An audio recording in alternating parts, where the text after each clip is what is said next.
"May I have this dance, Miss Huddleston?" Christy Huddleston grinned. "I have to warn you, David, I'm not a very good dancer." "Then we'll make the perfect couple." Christy joined David Grantland on the wide lawn in front of the mission house where she lived. David, the young mission minister, looked especially charming today. He was wearing his best suit and his dark hair was slicked back neatly. Christy was wearing her favorite dress made of bright yellow linen with crisp white lace down the bodice.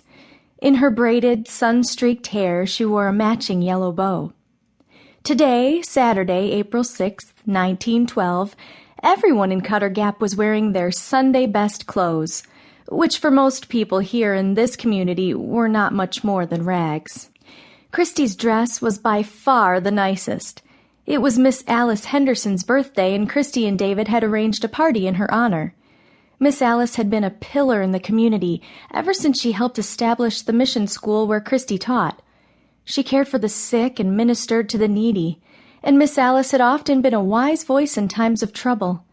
Everyone from this mountain cove knew and respected her. People had even come from as far away as El Peno and Catalici over rugged mountain trails to attend her birthday party. It was turning out to be quite a celebration, too.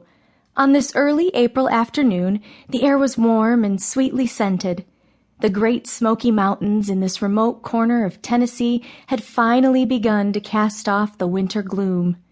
Children danced and twirled to the music of dulcimer and fiddle.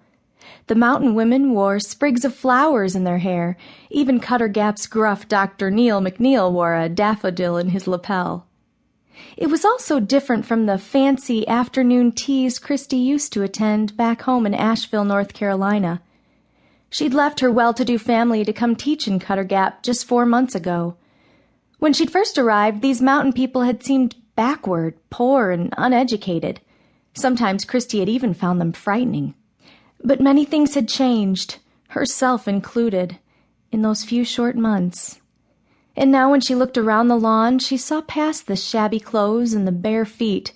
Instead, among the crowd, she saw some of her students and her friends, and the memories of Asheville seemed a little dull by comparison.